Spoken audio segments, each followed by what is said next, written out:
جو ہے وہ رہنمائی آپ کی حوالے سے بھی کی جاتی ہے. تو کچھ تھوڑی سی گفتگو پروگرام کے آغاز میں میں چاہوں گا کہ ضرور آپ رہنمائی فرماتے ہوئے. شدت میں اضافہ ہے سردی کی، ٹھنڈ کی، اور یقیناً لیکن ابھی بھی مکمل جس طرح بارشوں کا ایک سلسلہ ہوتا ہے وہ ابھی تک مکمل جو ہے وہ نظر نہیں آ رہا ہے دور دور تک جو ہے. ویسے شاید محکمہ موسمیات نے کہہ رکھا ہے 2-3 دن تک بارشوں کا سلسلہ ہے، تو اس سے بھی بہت سی بیماریاں جنم لیتی ہیں. تو کچھ تھوڑی سی گفتگو صحت کے حوالے سے، روحانی اعتبار سے بھی بات ہوتی رہتی ہے، ساتھ ساتھ انشاءاللہ کچھ صحت کے حوالے سے، کیونکہ جہاں پر بہت نعمتیں اللہ رب العزت کی طرف سے ہمیں ملتی ہیں، انہی میں سے سب سے بڑی جو نعمت ہے وہ صحت ہے، اور اس کا شکر ادا کرنا چاہیے اللہ رب العزت کی بارگاہ میں انسان کو ہر گھڑی ہر لمحہ. میں چاہوں گا کہ یہیں سے کچھ تھوڑی سی گفتگو کا آغاز فرماتے ہوئے اب آپ کی رہنمائی کرتے ہوئے پھر انشاءاللہ ہم کچھ سوالات اور مزید بھی اپنے موضوع کے جانب آئیں گے انشاءاللہ. مفتی قیصر شہزاد نعیمی صاحب کی خدمت میں گزارش کروں گا، بسم اللہ گفتگو کا آغاز فرمائیے گا. بسم اللہ الرحمن الرحیم. الصلاۃ والسلام علیک یا سیدی یا رسول اللہ وعلی آلک واصحابک یا سیدی یا حبیب اللہ. یقیناً بہت اچھی تمہیدی کلمات ادا فرمائے ابوبکر سلطانی صاحب آپ نے. اللہ تعالیٰ آپ کے علم عمل میں برکتیں عطا فرمائے. جزاک اللہ. جہاں تک معراج جو کہ معجزہ رسول خدا صلی اللہ علیہ وسلم ہے اس کی بات ہے، تو وہ سر لا مکان سے طلب ہوئی، سوئے منتہا وہ چلے نبی، کوئی حد ہے ان کے عروج کی، صلو علیہ وآلہ. یقیناً اس پہ بھی بات ہوگی، لیکن آپ نے خدا کی مخلوق کی بھلائی کے لیے جو صحت کے بارے میں، موسمی صورتحال کے بارے میں آگاہی کے لیے، اویئرنس کے لیے، گفتگو کے لیے آپ نے مشورہ دیا اور آپ نے تجویز فرمائی، بہت اچھی آپ کا چناؤ ہے. یقیناً موسم کی شدت میں، سردی کی شدت میں، خنکی میں اضافہ ہوا ہے، اور بارگاہ رب العزت میں دعا بھی ہے کہ اللہ تعالیٰ بارش جو ہے وہ برآمد رحمت کی صورت پہ عطا فرمائے، آمین. جس سے جو اس کے سائیڈ ایفیکٹ ہیں سردی کے وہ جو ہے وہ کم سے کم ہو سکیں. موسم کی جب شدت بڑھتی ہے تو عموماً جن لوگوں کی امیونٹی کم ہوتی ہے، پاورفل نہیں ہوتی، سسٹم ان کا کمزور ہوتا ہے، دفاعی نظام جسم کا جو ہے وہ، اب جسم کا یہ دفاعی جو نظام ہے ہمارا، یہ صرف ملک کا دفاعی نظام مضبوط ہونا ضروری نہیں ہے، ہمارا اپنا جو صحت کا، جسم کا دفاعی نظام ہے اس کو مضبوط ہونا بھی بہت ضروری ہے. بالکل. یقیناً ہمارے ملک کا دفاع مضبوط ہاتھوں میں ہے. اللہ تعالیٰ نے ہمیشہ ہمیں ہمارے ملک کو عزتیں عطا فرمائی ہیں، تو ہمیں اپنی صحت کا خیال بھی رکھنا ہے. جس طرف آپ اشارہ فرما رہے تھے کہ تندرستی اگر نہ ہو غالب، تندرستی ہزار نعمت ہے. تو اس اللہ تعالیٰ کی اس نعمت کا جو ہے ہمیں شکر بھی ادا کرنا ہے اور اس کی حفاظت بھی کرنی ہے. تو خود کو گرم لباس میں ملبوس رکھنا اس موسم کی پہلی ریکوائرمنٹ ہے، کہ سردی کی شدت جو ہے، شدت ڈائریکٹلی آپ کی باڈی کو جو ہے وہ ٹچ نہ کرے، جس سے جو ہے وہ آپ کی سردی، ٹھنڈ لگ جانا جسے کہتے ہیں، سردی نہ لگ جائے آپ کو، اور خدا نخواستہ نمونیا کی صورت میں، فلو کی صورت میں، نزلہ زکام اور بخار کی صورت میں آپ کو جو اس کا پھر نتیجہ بھگتنا پڑتا ہے وہ نہ بھگتنا پڑے. بالکل. جب بھی آپ ایون گھر میں بھی رہیں تو خود کو گرم لباس میں ملبوس رکھیں، ٹائٹس کا استعمال کریں، آپ ہائی نیک سکن فٹ کا استعمال کریں. خصوصاً بچے اور بوڑھے، ان کی چونکہ قوت مدافعت جو ہے یہ کمزور ہوتی ہے، تو ان پہ یہ سردی جلد اٹیک کر لیتی ہے، جلد ہیوی ہو جاتی ہے. تو انہیں بہت ضرورت ہے کہ انہیں جو ہے وہ گرم لباس میں ملبوس رکھا جائے، ساکس کا استعمال کیا جائے، سر کو، شولڈرز کو جو ہے وہ کور رکھا جائے. اور اس کے ساتھ ساتھ جو باہر جب نکلتے ہیں گھر سے آپ، اسپیشلی جو ہمارے ملک میں بہت زیادہ مسافر جو ہیں سفر کرنے والے، وہ بائک کے یوزر ہیں. تو بائک میں چونکہ آپ جب چلاتے ہیں، بائک تو اوپن ہے، اس میں کوئی کورنگ نہیں ہے، اور ساتھ آپ کی سپیڈ بھی تیز ہوتی ہے، تو پھر ہوا زیادہ لگنے کا چانس ہوتا ہے. تو خود کو یقیناً ہیلمٹ کی صورت میں تو آپ کور کریں گے ہی، کیونکہ چلان کی کافی زیادہ جو ہے وہ فیسیں بڑھا دی گئی ہیں پاکستان میں. تو اپنی صحت کے خیال رکھنے کے لیے خود کو جو ہے وہ موٹے گرم کوٹ جو ہے یا لباس جو ہے اس سے کور کریں، اور خود کو کور کر کے گھر سے نکلیں. جب واپس گھر آئیں تو اپنے ہاتھوں کو لازمی طور پہ دھونا اولین فرض سمجھیں. آپ کے جب سموگ اور فوگ کا امتزاج ہوتا ہے تو آپ کے ہاتھوں پہ ڈسٹ جم جاتی ہے. تو اس صورت میں آپ جب فوراً ہاتھ دھوئے بغیر کچھ کھانا تناول کرتے ہیں تو مٹی اور گرد و غبار آپ کے جسم میں جا کے آپ کے معدے کی خرابی کا باعث بھی بنتے ہیں, گلے کی خرابی کا باعث بھی بنتے ہیں. لہٰذا ہاتھوں کو دھونا سنت نبوی صلی اللہ علیہ وسلم بھی ہے کھانے سے پہلے, اور باوضو بھی رہنا چاہیے.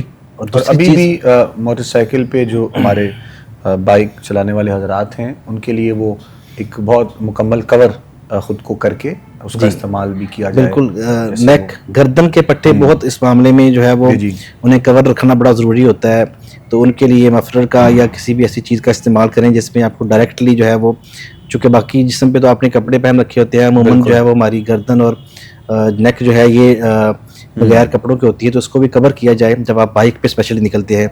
تو اللہ تعالیٰ آپ کا حامی و ناصر ہو. یقیناً تلاش رزق میں نکلنا حکم خدا بندی ہے, نکلنا بھی چاہیے. تو لیکن خود کو اپنی صحت کو پہلے دھیان رکھیں, گھر والے بچوں کا اور بوڑھوں کا خیال رکھیں.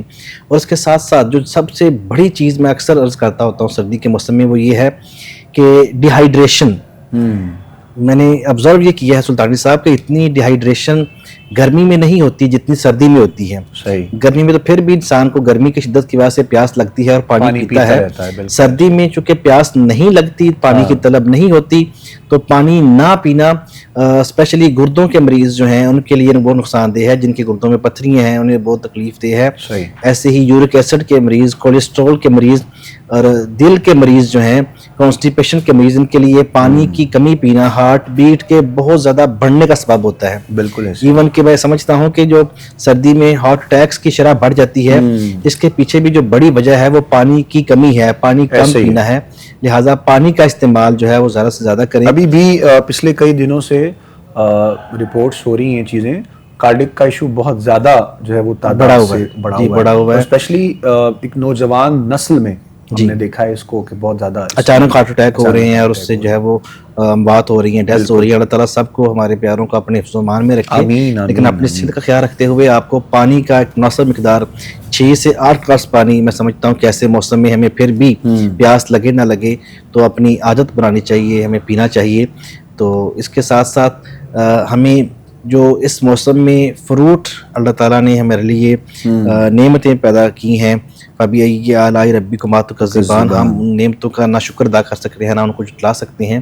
تو اس موسم میں موسمی جو فروٹ ہے اس کا استعمال, وہ فروٹر ہے, وہ کنو ہے, وہ موسمی ہے, اس صورت میں کریں, کیونکہ اس میں بھی جوسز ہوتے ہیں اور اس میں کیلشیم ہوتے ہیں, وٹامنز ہوتے ہیں, یہ ہمارے جسم کو سردی کے خلاف قوت مدافعت جو ہے فراہم کرتے ہیں. تو ان کا استعمال بھی کرنا چاہیے. پانی جو لوگ حساس ہیں ان کو روم ٹمپریچر کی بجائے تھوڑا سا پانی کو گرم کر کے پینا چاہیے. بالخصوص بچوں کو پانی جو ہے وہ سردی کی شدت, چونکہ ہمارے یہاں ٹمپریچر 12-11 چل رہا ہے, لاہور میں ملک میں 13 بھی ہے, کہیں اس سے بھی کم ہے. ایسے تو پانی کو ٹھنڈا فوری طور پہ روم ٹمپریچر پہ ٹھنڈا بھی جو ہے یا باہر رکھا ہوا پانی بھی ایسے نہ استعمال کریں. گلا جو ہے اس کو اس پہ جو ہے اس سے افیکٹ ہو سکتا ہے. تو پانی کو ہلکا سا گرم کر کے نارمل کر کے جو ہے اس کا استعمال کریں. قہوہ کا استعمال زیادہ کریں, آپ گرین ٹی کا استعمال کریں. اس کے علاوہ آپ ہو سکے تو ڈرائی فروٹ کا استعمال کریں. اور ڈرائی فروٹ لازمی نہیں کہ ایک ہی ڈرائی فروٹ ہے جو آپ کی پہنچ سے باہر ہے. چلغوزہ اگر آپ نہیں افورڈ کر سکتے تو آپ مونگ پھلی کو کھا سکتے ہیں, یہ ساری ڈرائی فروٹ میں آتا ہے. آپ میوے کا استعمال کر سکتے ہیں. تو ڈرائی فروٹ کا استعمال حسب توفیق, جتنی جس کی توفیق ہو اس کو کرنا چاہیے. یہ بھی جسم کو جو ہے وہ قوت مدافعت بڑھانے میں سردی کے خلاف جو ہے وہ اس کے لیے معاون ہوتا ہے. یخنی کا استعمال, یہ ایسی چیزیں ہیں جو اتنی مہنگی نہیں ہیں, آپ یخنی کا استعمال گھر میں بنا کے کریں, سوپ کا استعمال کریں. تو یہ وہ چیزیں ہیں جو آپ کے جسم کو گرمائش فراہم کرتی ہیں اور آپ کے جسم کو سردی کے خلاف آپ کو مضبوط اور توانا امیون سسٹم آپ کے کو جو ہے مضبوط کرتی ہیں, اسٹرینتھن کرتی ہیں. اللہ تعالیٰ آپ کا, ہم سب کا, ہمارے پیاروں کا, چاہنے والوں کا, سب کا حامی و ناصر ہو, اپنے حفظ و امان میں رکھے. آمین آمین اللہم آمین یا رب العالمین. ناظرین محترم, گفتگو آپ سماعت کر رہے تھے جناب قبلہ مفتی قیصر شہزاد نعیمی صاحب, اور یقیناً آپ نے ابھی صحت کے حوالے سے کچھ جو ہے وہ چیزیں آپ تک پہنچائی ہیں, اور کوشش بھی یہی رہتی ہے کہ جب آپ ہوتے ہیں تو ہم کچھ گزارشات جو ہے وہ آپ تک ضرور پہنچاتے ہیں تاکہ آسانی آپ لوگوں کے لیے بھی ہو سکے. اور بدلتے ہوئے اس موسم کے ساتھ ساتھ کن کن چیزوں کا خیال آپ لوگوں کو رکھنا ہے وہ بہت زیادہ ضروری ہے. صحت جب تک نہیں ہوگی تو آپ زندگی کے کسی بھی میدان میں خود کو کامیاب محسوس نہیں کرتے ہیں. تو صحت بہت ضروری ہے آپ کے لیے یقیناً آپ کی زندگی میں, اور اسی کے ساتھ انسان ساری آپ کی جو لائف ہے, آپ کا لائف سٹائل ہے, یا پھر اسپیشلی آپ کی جو بھی روزمرہ کی زندگی ہے, معمولات زندگی, اس میں آپ لوگ جو ہے وہ آگے بڑھ سکتے ہیں. تو دعا گو ہیں اگر کوئی بیمار ہے بھی تو پروردگار عالم اس ماہ مبارک کے صدقے میں مالک کائنات صحت و عافیت اور سلامتی والی زندگی عطا فرمائے. ماہ رجب کے حوالے سے کچھ کلمات انشاءاللہ, اور اگر کچھ خاص فضائل مفتی صاحب ہمیں نظر آتے ہیں ماہ رجب کے حوالے سے تو وہ بھی, اور اگر ہمیں سرکار دو عالم صلی اللہ علیہ وآلہ وسلم کے فرمان کے مطابق ماہ رجب کے حوالے سے کچھ فضائل ملتے ہیں یا وظائف ملتے ہیں تو وہ بھی میں چاہوں گا ضرور کچھ دیکھنے اور سننے والوں تک پہنچایا جائے. جی بالکل جی, ماہ رجب بڑا ہی برکتوں والا فضیلتوں والا مہینہ ہے. آپ نے دو بڑے ایونٹس اس کے بسمت میں ہوتے ہیں ان کی طرف اشارہ فرمایا ہے, جیسے کہ مولا کائنات حضرت مولا علی کرم اللہ وجہ الکریم کے جو ہے وہ یوم پیدائش 13 رجب کو گزرا. بالکل ایسے ہی آقا دو عالم صلی اللہ علیہ وسلم کا عظیم معجزہ سفر معراج نبی صلی اللہ علیہ وسلم جو ہے وہ اسی مہینے میں ہوا. ایسے ہی جو ہے وہ غزوہ تبوک, جس غزوہ میں حضرت ابوبکر صدیق رضی اللہ تعالیٰ نے اپنے گھر کا سارا سامان جو ہے اللہ تعالیٰ کی نبی صلی اللہ علیہ وسلم کی بارگاہ میں اللہ تعالیٰ کے رضا کے لیے پیش کر دیا. حضرت عثمان غنی نے جو ہے وہ 1000 مجاہدین کا جو ہے وہ سامان جو ہے وہ اللہ کی رضا کے لیے جو ہے وہ اللہ کے نبی صلی اللہ علیہ وسلم کو پیش کیا, اور پھر جنتی جو ہے وہ عشرہ مبشرہ میں جو ہے وہ نبی اکرم صلی اللہ علیہ وسلم سے اپنا نام جو ہے وہ سنا. ٹھیک ہے, تو ایسے ہی اور بہت سی چیزیں اس ماہ مبارک پہ جو ہے وہ ہوئی. اور اس کے فضائل کی بات کریں تو نبی اکرم صلی اللہ علیہ وسلم کی حدیث مبارکہ ملتی ہے, اللہم بارک لنا فی رجب و شعبان و بلغنا رمضان. اے اللہ ہمارے رجب میں ہمارے شعبان میں برکتیں عطا فرما اور ہمیں رمضان تک بخیر و خیریت جو ہے اس کو پہنچا. تو علماء بزرگ جو ہے وہ صوفیہ فرماتی ہیں کہ رجب جو ہے یہ پنیری لگانے کا مہینہ ہے. جیسے ایک کسان, ایک فارمر, ایک محنت کش جو ہے وہ کاشتکار پہلے پنیری لگاتا ہے, پھر فصل لگاتا ہے. ٹھیک ہے, فصل کو لگاتا ہے, پھر پانی دیتا ہے, اور پھر جو ہے وہ اس سے پھل حاصل کرتا ہے. تو یہ جو رجب ہے یہ فصل جو ہے اس کو لگانے کا مہینہ ہے, پنیری لگانے کا مہینہ ہے. شعبان جو ہے یہ اس کو پانی دینے کا مہینہ ہے, اپنے آنسوؤں سے اللہ کی یاد میں توبہ کرتے ہوئے, گریہ زاری کرتے ہوئے, اپنے گناہوں سے معافی مانگتے ہوئے اس فصل کو آبیار کرنے کا, اس فصل کو جو ہے وہ پانی دینے کا مہینہ ہے. اور رمضان جو ہے پھر اللہ کی نعمتیں سمیٹنے کا, اللہ سے انعام پانے کا مہینہ ہے. تو لہٰذا یہ 3 مہینے ایسے تو ہر وقت ہی ایک مومن بندہ مومن کو جو ہے وہ اللہ کی بارگاہ میں خوف خدا اور یاد الہی اور یاد مصطفیٰ صلی اللہ علیہ وسلم میں سرشار رہنا چاہیے. لیکن یہ جو 3 مہینے ہیں ان کی بڑے فضائل جو ہے وہ بیان ہوئے ہیں. رجب کے بارے میں آتا ہے کہ جنت میں ایک نہر ہے جس کا نام رجب ہے. اس نہر میں جو پانی جو ہے وہ چلتا ہے, اس میں جو مشروب چلتا ہے وہ شہد سے زیادہ میٹھا ہے, دودھ سے زیادہ سفید ہے. اور یہ اس شخص کو نصیب ہوتا ہے جو ماہ رجب المرجب میں روزے رکھتا ہے, اس مہینے کا احترام کرتا ہے. تو نفلی روزے, چاہے وہ نفلی نماز ہو یا نفلی روزے, اللہ تعالیٰ کو بہت پسند ہیں. میرے نبی اکرم صلی اللہ علیہ وسلم جو ہے وہ رمضان کے علاوہ بھی بہت سے روزے رکھتے تھے. شعبان المعظم کے بارے میں ام المومنین سیدہ عائشہ صدیقہ رضی اللہ تعالی عنہا سے مروی ہے کہ آپ رمضان کے علاوہ سب سے زیادہ روزے شعبان المعظم میں رکھتے تھے. اس کے علاوہ رجب کے بارے میں نبی اکرم صلی اللہ علیہ وسلم سے ملتا ہے کہ آپ اس میں بہت روزے رہتے تھے. تو ہمیں نفلی روزے رکھنے ہیں. اور ایسے ہی رجب کے بارے میں آتا ہے کہ رجب نام کا ایک جنت میں محل ہے, اور یہ محل اس شخص کو جو ہے نصیب ہوگا, اس شخص کی اس کی ملکیت ملے گی جو رجب کا احترام کرتے ہوئے اس میں روزے رکھتا ہے, اللہ تعالیٰ کی عبادت کرتا ہے, بندگی کرتا ہے. اور ایسے ہی رجب کی مہینے میں کسی بندے کے کام آنا, کسی بندہ خدا کی تکلیف دور کرنا, اس کے بھی بہت سے فضائل جو ہے وہ بیان کیے گئے ہیں. لہٰذا رجب میں ہمیں خود کو تیار کرنا ہے ایک بڑی عبادت کے لیے, ایک بڑا انعام حاصل کرنے کے لیے. تو اس کے لیے پہلے سے مشقیں کرنا ضروری ہوتا ہے. ایک بڑا ایونٹ آ رہا ہوتا ہے, ہم ریسل کر رہے ہوتے ہیں, اس کی مشقیں کر رہے ہوتے ہیں. تو رمضان آ رہا ہے, اس سے پہلے شعبان ہے. تو رجب میں ہم اپنی باڈی کو خود سے ابھی سے جو ہے وہ تیار کرنا شروع کر دیں کہ اللہ کی ہم نے عبادت کرنی ہے, قرآن کی تلاوت کرنی ہے, ہم نے روزہ رکھنا ہے, ہم نے جو ہے وہ لغویات سے اپنی زبان کو محفوظ رکھنا ہے, درود پاک کی کثرت کرنی ہے. تو یہ عادتیں ہم ابھی سے کرنا شروع کریں تاکہ ہماری باڈی یوز ٹو ہو، ہم عادی ہو جائیں اور اگلے مہینے اس سے بڑھ کے ہوں. اور پھر رمضان تو رمضان ہے، اس کی کیا شان ہے. بے شک بے شک. تو یہ ابھی سے ہمیں اس کو کرنے کا، عادی ہونے کا جو ہے وہ ہمیں سبق سکھلایا جاتا ہے. اللہ تعالیٰ ہم سب کو اس مہینے کو صحیح معنوں میں اس کی عزت و توقیر و احترام کے ساتھ منانے کی توفیق عطا فرمائے. آمین آمین اللہم آمین یا رب العالمین. ماہ رجب کے حوالے سے کچھ گزارشات تھیں جو کہ مفتی صاحب قبلہ فرما رہے تھے اور آپ لوگوں تک پہنچائی جا رہی ہیں، اور کوشش کرتے ہیں کہ ہم اپنے اپنی جانب سے، ہر بندہ اس جستجو میں رہتا تو ہے لیکن کہیں نہ کہیں غفلت پھر بھی انسان کے ساتھ ہو جاتی ہے. تو بہرحال ان تمام چیزوں سے بچنے کے لیے، خود کو بچانے کے لیے یہ بہت زیادہ ضروری ہے کہ ہم ان تمام چیزوں کا خیال کریں. اور رجب کے بعد شعبان، شعبان کے بعد رمضان انشاءاللہ. ابھی وقت ہے یعنی رمضان کے آنے میں، تو اس سے پہلے ہمیں اپنے لائف سٹائل کو، اپنی چیزوں کو چینج کرنا ہے. چونکہ پھر بعض اوقات ایسا ہوتا ہے کہ ہم رمضان میں اس چیز کا شکوہ کر رہے ہوتے ہیں کہ روٹین چینج ہوتے ہوئے ٹائم لگتا ہے، یا پھر روٹین چینج ہوتی ہے تو پھر رمضان کریم جو ہے وہ ختم ہو جاتا ہے. تو اس لیے ابھی وقت ہے پہلے ہی، تو ہمیں چاہیے کہ وقت سے پہلے ہم اس چیز کا خیال کر لیں اور خود کو بھی تیار کر لیں، کوشش بھی کر لیں تاکہ ہمارے لیے رحمتوں برکتوں سے مالا مال جو ہے وہ ماہ مبارک ثابت ہو سکے.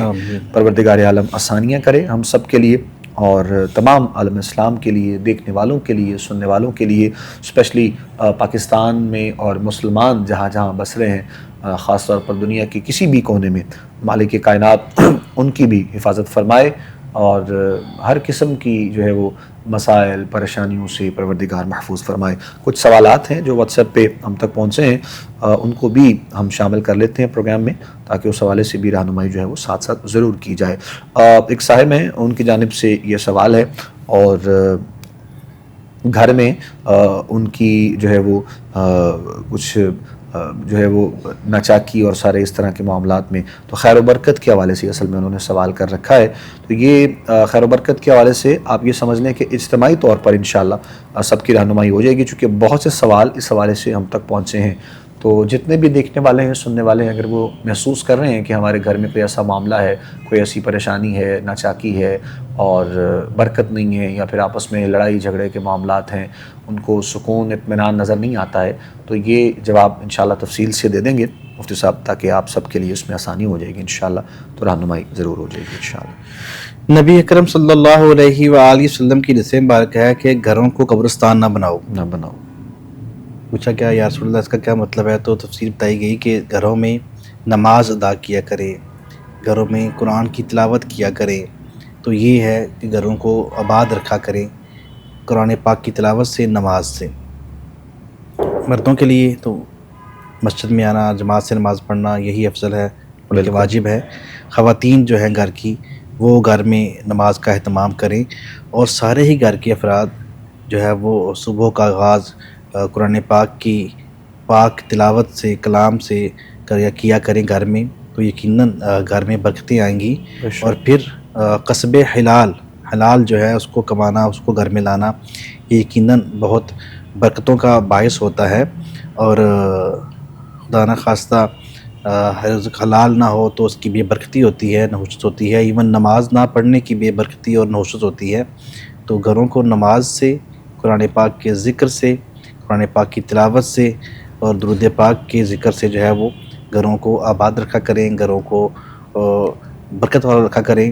اور رہی بات وظائف کی، تو ہم کہتے ہوتے ہیں کہ فرائض پہلے ہیں پھر وظائف ہیں، ٹھیک ہے. تو گھر میں چاہے آپ ایک رکوع روزانہ پڑھیں، قرآن پاک کی تلاوت آپ کے گھر میں آپ کا معمول ہو، تو یہ بہترین وظیفہ ہے گھر میں برکتیں رہنے کا. پھر بھی گھر میں ناچاکی ہو تو اس کے لیے ہم وظیفہ بتائے دیتے ہیں. اسماء الحسنی سے وظیفہ ہے، یا اللہ، یا لطیف، یا جامع، یا اللہ، یا لطیف، یا جامع. جہاں بھی گھر کے چند افراد کے درمیان جو ہے وہ جب کلش ہو، محبت نہ ہو، پیار نہ ہو، نرمی نہ ہو، ان کے درمیان جو ہے وہ تعلقات میں دراڑ آ رہی ہو، تو دوسرا مخالف فریق جو ہے وہ یہ وظیفہ پڑھ کے اس کا تصور ذہن میں رکھ کے کہ اس کے دل میں جو ہے وہ آپ کے لیے پیار پیدا ہو جائے، یہ وظیفہ انہیں دم کر دیا کریں، پانی پہ دم کر کے انہیں پلا دیا کریں. کیونکہ گھر کا بڑا ہے، کسی میٹھی چیز پہ دم کر کے سب کو، گھر والوں کو پلا دے، کھلا دے. 303 مرتبہ اول آخر درود شریف کے ساتھ یہ وظیفہ جو ہے وہ گھر کی برکت کے لیے، ناچاکیوں سے محفوظ رہنے کے لیے انتہائی مجرب ہے۔ اللہ کا نام لے کے درود پاک سے آغاز کریں، اول آخر درود شریف پڑھیں تو انشاءاللہ گھروں میں ناچاکیاں اور نا اتفاقیاں جو ہے اس سے ختم ہو جائیں گی انشاءاللہ۔ انشاءاللہ جی، انشاءاللہ جی۔ جواب سن لیا جی، سب کے لیے تھا اجتماعی طور پر، چونکہ ہم نے چاہا کہ جو سوال ہم تک پہنچ رہے ہیں کافی مرتبہ احباب کی جانب سے، تو اس حوالے سے رہنمائی اجتماعی طور پہ آپ لوگوں کی جائے۔ مزید آگے بڑھتے ہیں، ایک صاحب اور ہیں اور انہوں نے گھر میں سے انہوں نے کہا ہے کہ چیزوں کا کھو جانا، تو اس کے لیے ہمیں گھر میں کافی جو ہے وہ پریشانی رہتی ہے۔ بہرحال نام تفصیل انہوں نے اپنی بتائی تو نہیں ہے، لیکن گھر میں سے اگر چیزوں کا کھو جانا یا کوئی ایسا معاملہ ہو جانا تو اس اعتبار سے ضرور ان کی رہنمائی کچھ ضرور فرما دیجیے گا قبلہ۔ گھروں سے چیزیں جو مس ہوتی ہیں، گم ہوتی ہیں، سب سے پہلے تو یہ ہے کہ اپنی قیمتی چیزوں کو سنبھال کے رکھنا چاہیے، اسپیشلی جب پتہ ہو کہ گھر والے اتنی تربیت یافتہ نہیں ہیں، یا تو ہم نے بہت اچھی تربیت کی ہو اور ہمیں پتہ ہو کہ کوئی بھی چیز کو جو ہے وہ ہاتھ نہیں لگائے گا، اس کو جو ہے وہ نہیں کرے گا، لیکن پھر بھی حکم یہ ہے کہ چیزوں کو محفوظ رکھنا چاہیے۔ توکل کا مطلب علماء یہ بیان فرماتے ہیں کہ توکل کا مطلب یہ ہے کہ آپ چیزوں کو تالے میں رکھیں، محفوظ رکھیں، گھوڑے کو باندھ کے رکھیں اور پھر اللہ پہ توکل کریں اور اللہ کے سپرد کریں کہ اللہ پاک تیرے سپرد ہے، ٹھیک ہے۔ عموماً جو ہے وہ ایسے لوگوں کے مشورے یا کال کے لیے یا استخارے کے لیے رابطہ کرتے ہیں کہ جی گھر میں بریف کیس میں یا لاک میں 50,000 روپیہ پڑا تھا، اس میں سے 5,000 جو ہے وہ کوئی چیز لے گئی ہے یا کچھ اور لے گیا ہے، باقی 45,000 چھوڑ گیا ہے، تو ایسا آپ کا چاہنے والا چور جو ہے وہ اس کے لیے تالے کی چابی محفوظ رکھیں یا تالا بدل لیں، ٹھیک ہے، بالکل ٹھیک۔ پہلی چیز یہ ہے۔ لیکن پھر بھی برکت کے لیے، سیفٹی کے لیے، سیکیورٹی کے لیے ہم بتاتے ہیں کہ جب آپ کیسی قیمتی چیزیں جو ہے وہ رکھیں گھر میں تو ان کو جو ہے وہ آیت الکرسی پڑھ کے جو ہے وہ اللہ کے سپرد کیا کریں، لیکن لاک مضبوط ہو، چابی محفوظ ہو، یہ بھی بہت ضروری ہے تاکہ ہماری چیزوں کی حفاظت رہے۔ سیفٹی پہلے ہے، بالکل اس کے بعد کوئی اور چیز ہے۔ جزاک اللہ خیر۔ ناظرین محترم، بہت سے احباب نے ہمیں دعاؤں کے لیے کہہ رکھا ہے اور کہتے بھی رہتے ہیں، اور بہت سے لوگوں نے آج بھی اسپیشلی کہا، تو انشاءاللہ پروگرام کے لاسٹ مومنٹس ہیں، ہم آخری لمحات میں انشاءاللہ دعا کے جانب بڑھ رہے ہیں، اور پاکستان میں، پاکستان سے باہر، پوری دنیا میں جہاں جہاں لوگ دیکھ رہے ہوتے ہیں، سن رہے ہوتے ہیں، ہمارے ساتھ رابطے میں ہوتے ہیں اور کنیکٹ رہتے ہیں میسیجز کے ذریعے، پیغامات کے ذریعے، آپ تمام احباب کی جانب سے جو بھی خواہشات، سوالات، التجائیں اپنے رب کے حضور انشاءاللہ اس انداز میں جو ہے وہ پیش کیے جائیں گے کہ پروردگار عالم تمام دیکھنے اور سننے والوں پر اپنا کرم فرمائے، اپنا فضل فرمائے، اور جو دل کی خواہش ہے، تمنا ہے، آرزو ہے، مالک کائنات اپنی عظیم اور اپنی بلند بارگاہ میں قبول فرما لے۔ احباب کے لیے بھی اور خاص طور پر پوری جو ہے وہ عالم اسلام میں جہاں مسلمان بستے ہیں ان سب کے لیے انشاءاللہ۔ تو میں آخری لمحات میں گزارش کروں گا جناب قبلہ مفتی قیصر شہزاد نعیمی صاحب سے، آپ دعا فرمائیں گے انشاءاللہ، اور اس دعا کے ساتھ ہی ہم آپ سے رخصت لیں گے۔ پروگرام کا وقت ہمارا اپنے اختتام کی جانب پہنچ چکا ہے، ہماری آپ سے انشاءاللہ ملاقات ہوتی رہے گی پروگرام حی علی الفلاح میں ہی، اور اپنے میزبان ابوبکر سلطانی کو اجازت دیجیے گا، اپنا بہت سا خیال رکھیے گا، آپ بھی ہمیں دعا میں یاد رکھیے گا، یقیناً ہم تو رکھتے ہی ہیں، اور ابھی بھی دعا کے ساتھ ہی پروگرام کو اختتام کی طرف لے کر جائیں گے انشاءاللہ۔ جی میں صرف ایک چیز ایڈ کر کے دعا کی چلتا ہوں کہ سفر اپنا رجل المدرج کے بارے میں بات کر رہے تھے، اس مہینے میں یقیناً خواجہ معین الدین چشتی جمیلی علیہ رحمہ کا جو ہے وہ وصال ہے، ان کی چھٹی شریف منائی جاتی ہے، اس میں جو ہے وہ کاتب وحی حضرت امیر معاویہ رضی اللہ تعالیٰ عنہ کا یوم وصال آتا ہے، ایسے ہی حضرت امام جعفر صادق رضی اللہ تعالیٰ عنہ کا یوم وصال آتا ہے، تو ان نیک ہستیوں کے لیے ہمیں اصال ثواب اور جو ہے نا نیاز کرنے کی بھی ضرورت ہے۔ اللہ تعالیٰ ہم سب کو قبول فرمائے، آمین۔ الحمدللہ رب العالمین والصلاة والسلام علی سید الانبیاء والمرسلین وعلی آلہ واصحابہ وازواجہ اجمعین۔ یا رب العالمین، یا ارحم الراحمین، اس سال کو، اس نئے سال کو، قمری شمسی سال کو، اور اس ماہ مبارک کو، قمری مہینے رجب المرجب کو ہمارے لیے برکتوں کا، سعادتوں کا، رحمتوں کا باعث بنا۔ آمین یا رب العالمین، ہمیں ہر پہلو سے خیر عطا فرما، ہمیں ہر شر سے، ہمیں ہمارے پیاروں کو، ہمارے گھر والوں کو، ہمارے چاہنے والوں کو محفوظ فرما۔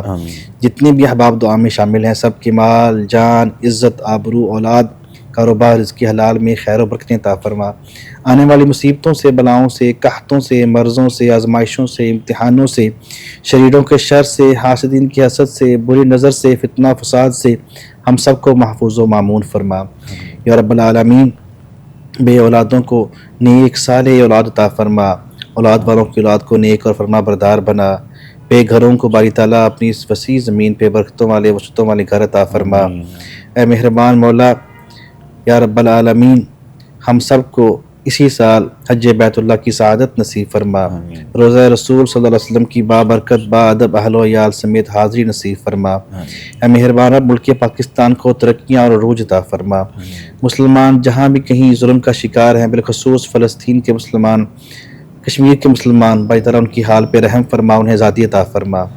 اے باری تعالیٰ، ہم سب کو آپس میں اتفاق و اتحاد نصیب فرما، بے روزگاروں کو نیک حلال طیب وسیع روزگار عطا فرما، روزگار والوں کے رزق حلال میں ڈھیروں برکتیں عطا فرما۔ اے مہربان رب، جو دعائیں تمنائیں التجائیں دلوں میں ہیں، تو علیم بذات الصدور ہے، ہم سب کی وہ پوری فرما۔ صلی اللہ تعالی علی رسولہ خیر خلقہ محمد وعلی آلہ وصحبہ اجمعین برحمتک یا ارحم الراحمین۔